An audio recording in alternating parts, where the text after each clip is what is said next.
পক্ষ থেকে এই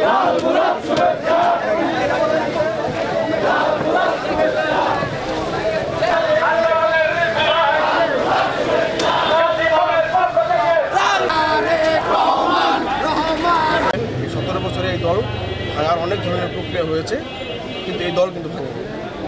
এই দল সুসংগঠিত আছে। এই দলকে বাঁচিয়ে রেখেছে ছাত্র দলের প্রোডাক্ট যারা ছাত্রদল থেকে উঠে এসেছে। আজকে এরই উদাহরণ, একটা উৎকৃষ্ট উদাহরণ আমাদের তিনি ভারপ্রাপ্ত মহাসচিব হয়েছেন। তিনি রাজশাহী বিশ্ববিদ্যালয় থেকে উঠে এসেছেন।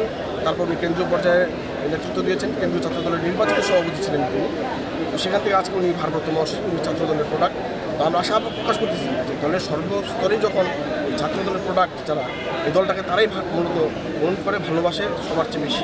সবাই ভালোবাসে, ছাত্রদল যারা করে আসছে তাদের ভালোবাসাটা বেশি থাকে। এটা সঙ্গত কারণেই থাকে, কারণ তারা রাস্তা থেকে উঠে আসছে, রাজপথ থেকে উঠে এসেছে। তো আমরা আশা করতেছি নতুন যে মহাসচিব হয়েছেন তিনি তৃণমূলের আশা আকাঙ্ক্ষার প্রতিফলন ঘটাবেন। আপনি দেখতে পেয়েছেন যে উনি বিগত 17 বছর পার্টি অফিসে রাত কাটিয়ে একটি বিছানায় এক কাজ হয়ে শুয়েছিলেন।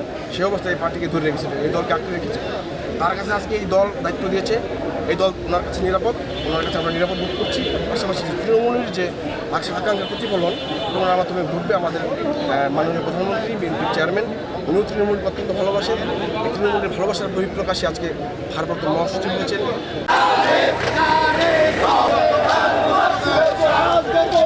সবার আগে বাংলাদেশ, সবার আগে বাংলাদেশ, সর্বদেশ ছাত্রদলের রিজভী ভাই, আমরা তোমায় ভুলি নাই, আন্দোলনের রিজভী ভাই, আমরা তোমায় ভুলি নাই, সংগ্রামের রিজভী ভাই। প্রধানমন্ত্রী বিএনপির চেয়ারম্যান তারেক রহমানের নেতৃত্বে 180 দিন যে সাফল্যতার ভূমিকা রেখেছে, দেশবাসীর সাথে গাজীপুরে আপময় জনতা এবং প্রয়াত মেয়র, প্রয়াত মন্ত্রী অধ্যাপক মান্নান স্যারের সুযোগ্য সন্তান, গাজীপুর মহানগর বিএনপির বিপ্লবী সাধারণ সম্পাদক, গাজীপুর 2 আসনের মাননীয় সংসদ সদস্য এম মঞ্জুরুল রনি এই সরকার 180 দিনের কর্মসূচি যে অব্যাহত রেখেছে।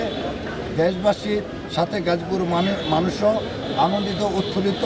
গাজীপুরের মানুষ এই তারেক রহমানের এই উন্নয়নকে আগায় নেওয়ার জন্য এই দেশবাসী, গাজীপুরবাসী তারেক রহমান এবং মঞ্জুর রনির সাথে আছে।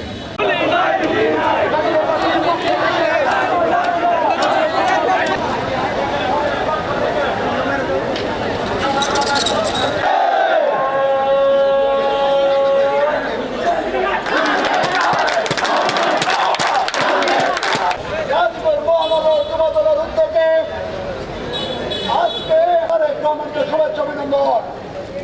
আমরা মানব ছাত্রদলের প্রতিষ্ঠাতা সাংগঠনিক সম্পাদক